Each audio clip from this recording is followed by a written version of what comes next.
मेरी 15 साल की बेटी को मेरा पति बहुत प्यार करता था। वह हमेशा यही कहता कि मैं इसे पढ़ा लिखा कर मास्टरनी बनाऊंगी, जबकि मुझे यह देखकर बहुत डर लगता था क्योंकि वह उसका सौतेला बाप था। पता नहीं क्यों हर टाइम मैं अपने पति को शक भरी निगाहों से देखती रहती थी। पति ने जबरदस्ती मेरी बेटी का एडमिशन स्कूल में करवा दिया और वह हर दूसरे दिन स्कूल में बेहोश हो जाती थी। स्कूल से मेरे पति के फ़ोन पर कॉल आता है कि अपनी बेटी को ले जाइए। जब मेरी बेटी आई तो वह बड़ी अजीब हालत में होती थी। अब अक्सर ऐसा रोज ही होने लगा और एक रोज बेटी के स्कूल बैग खोलकर चेक किया तो टीचर ने लिखा था कि आपकी बेटी रोज 1 घंटा लेट आती है। आप स्कूल आएं तो मैं आपको कुछ दिखाना चाहती हूँ। यह पढ़कर मेरे पैरों तले से जमीन खिसक गई, क्योंकि मेरा पति तो रोजाना उसे टाइम पर स्कूल छोड़कर आता था। फिर यह कैसे हो सकता था? एक रोज मैं पति से छुपकर स्कूल चली गई और उसकी टीचर से मिली तो उन्होंने अलमारी खोलकर मेरी बेटी की एक चीज दिखाई कि मेरा सर भी चकरा गया। मेरा नाम अंजू है। मैं एक बहुत ही खूबसूरत लड़की थी, लेकिन मेरी किस्मत मेरी तरह खूबसूरत नहीं थी। मेरी शादी एक ऐसे आदमी से हुई थी जो बिना किसी वजह से मुझ पर हाथ उठाता था, बहुत जुल्म करता था। वह हर छोटी छोटी चीज़ पर मुझे सुनाता रहता था कि अच्छा खाना नहीं बनाती, मेरे कपड़े इस्त्री नहीं करती। पता नहीं मुझे मार कर उसे क्या मिल जाता था। मैं समझती थी कि यह सब कुछ नॉर्मल है, लेकिन यह सब नॉर्मल नहीं था। वह मुझे ऐसे मारता जैसे कोई पुलिस वाला हो और मैं एक मुजरिम हूँ जो मुझसे कोई जुर्म कबूल करवाना चाहता हो। मैं अपने हर छोटे बड़े जुर्म छुपाती रहती थी। एक दिन उसने मुझे ऐसा मारा कि मेरी एक टांग टूट गई। मेरा भाई जो कि विदेश में रहता था, इंडिया आया था और अचानक ही मुझसे मिलने आ गया और यह सब देख लिया। उसने मेरे पति से कहा कि मैं अपनी बहन को तेरे साथ एक पल के लिए नहीं छोड़ सकता। ऐसा मारा है मेरी बहन को जैसे वह कोई जानवर हो। मेरे पति ने कहा कि अगर यह तेरे साथ चली गई तो मैं इसे डिवोर्स दे दूंगा।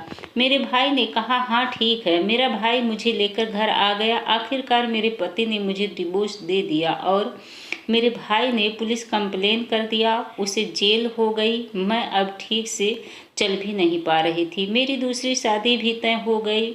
इस बार जिससे मेरी शादी होने वाली थी वह एक नेक दिल इंसान था। वह पहले से ही शादीशुदा था, लेकिन उसका अपना कोई बच्चा नहीं था। उसकी पत्नी का स्वर्गवास हो चुका था। उसकी उम्र भी ज़्यादा नहीं थी, फिर भी वह मुझसे शादी करने को तैयार हो गया क्योंकि वह मेरे भाई का दोस्त था। मैं शादी के बाद खुश थी क्योंकि यह वाला पति मेरा बहुत ज़्यादा ख्याल रखता था। पहले वाला तो बहुत मारता पीटता था। इस पति से कभी भी मुझे डर नहीं लगता था जितना डर मुझे पहले पति से लगता था। जब मेरा डिवोर्स हुआ था तब मेरे पास 5 साल की बेटी थी। अब दूसरी शादी को 10 साल हो गए थे और मेरी बेटी अब 15 साल की हो गई थी।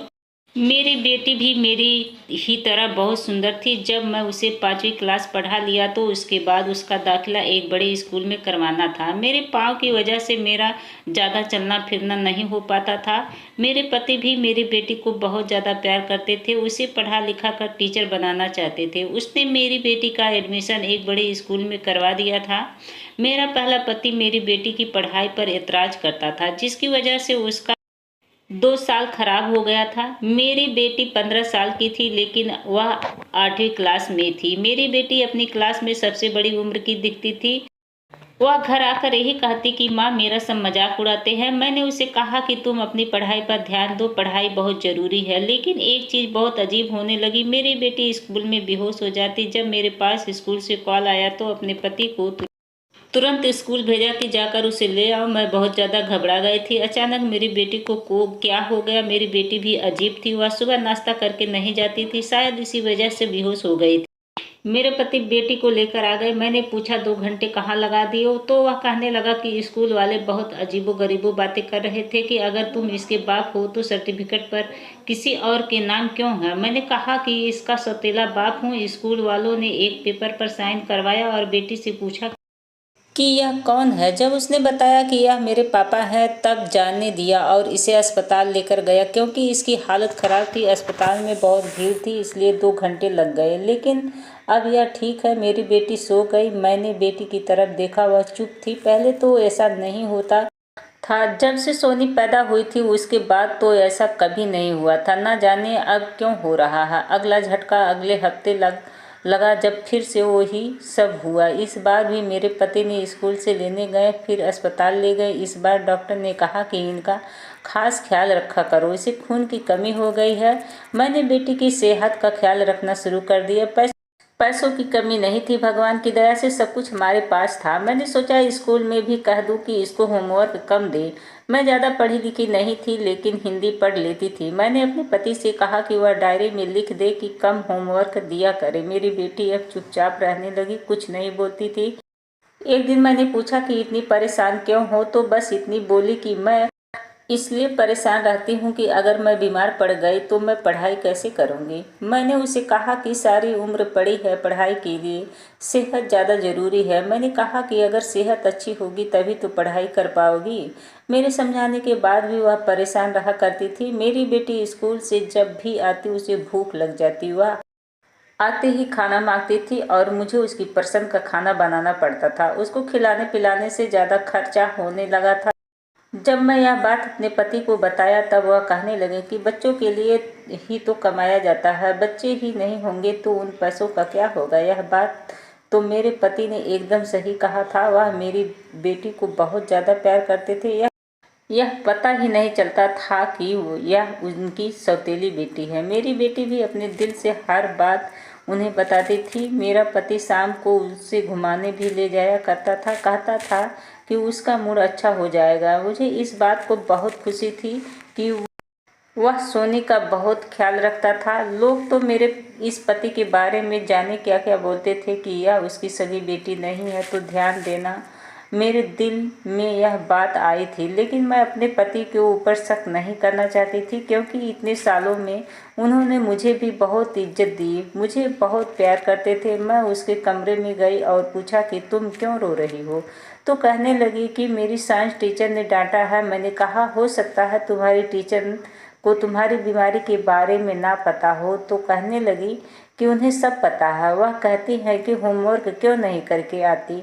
मैंने कहा ठीक है, मैं स्कूल टीचर से बात करूंगी। मैंने सोचा अब मुझे स्कूल जाना होगा और टीचर से कहना होगा कि इतना होमवर्क ना दिया करे, वह परेशान हो जाती है।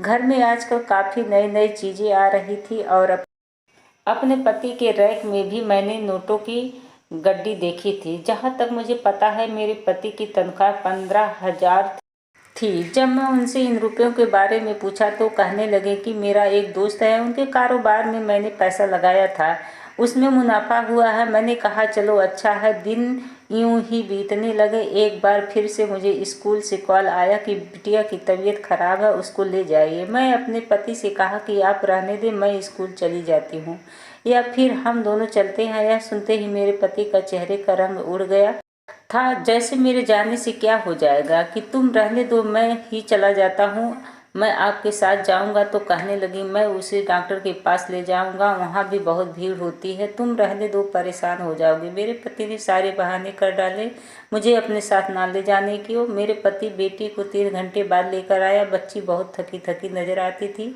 मुझे दाल में कुछ काला नजर आने लगा। अब मैंने सोच लिया कि क्या करना है। आखिर मेरे पति मुझे स्कूल क्यों नहीं जाने दे रहा है।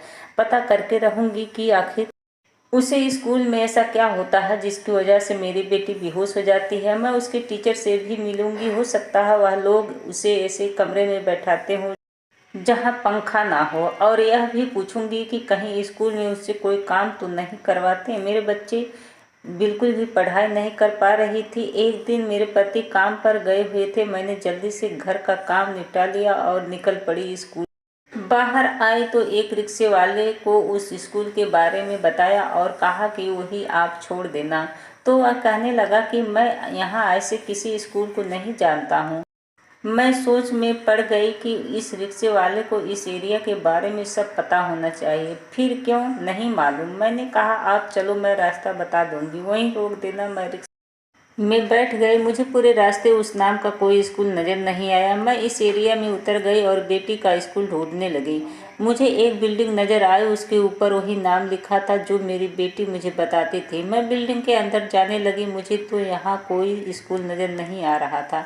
बाकी स्कूल के आसपास ठेले वाले भी खड़े होते हैं और बहुत शोर शराबा भी होता है, लेकिन यहाँ ऐसा कुछ नज़र नहीं आ रहा था।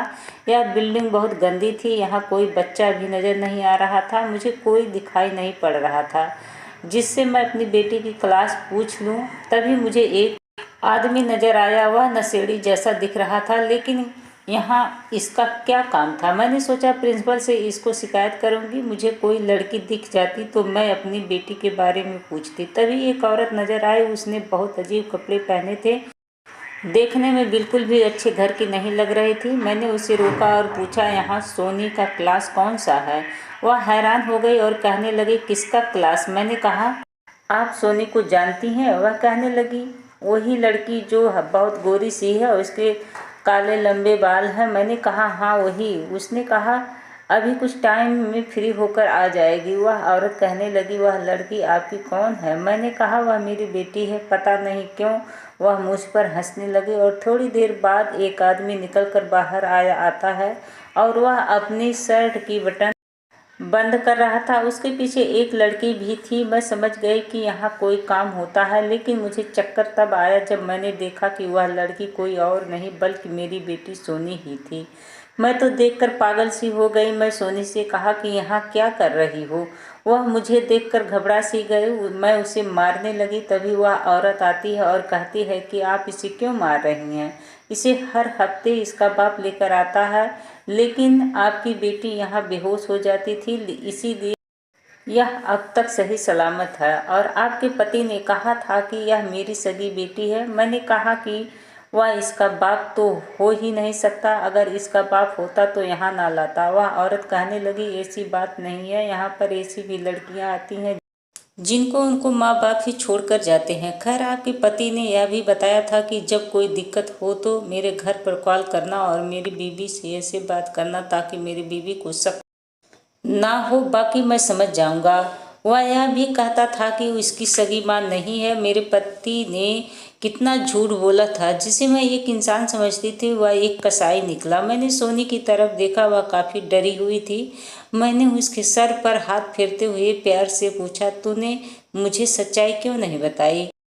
क्यों कहा कि होमवर्क ज़्यादा मिलता है। सोनी ने बताया कि पापा ने मुझे धमकी दी थी कि आपको कुछ बता दिया तो वह मुझे और आपको घर से निकाल देंगे। मैं सोनी को गले लगाकर रोने लगी। पहले पति ने कम दुख दिए थे जो इसने पूरे कर दिए। अपनी बेटी को लेकर पुलिस स्टेशन गए। वहां अपने पति के खिलाफ रिपोर्ट दर्ज करवाया और उस बिल्डिंग में जहां गंदा काम होता सब कुछ बता दिया। बड़े साहब ने छानबीन करवाया और मेरे पति को भी गिरफ्तार करवाया। जब मेरे पति को पुलिस लेकर जा रही थी वह बहुत शर्मिंदा था और मुझसे माफ़ी मांगने लगा।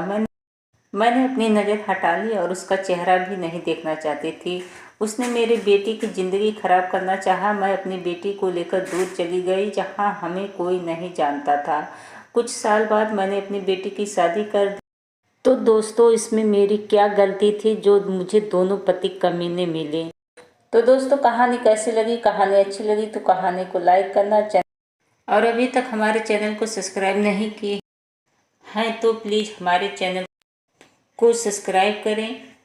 एक और दिलचस्प कहानी के साथ मिलते हैं। तब तक के लिए धन्यवाद। नमस्कार।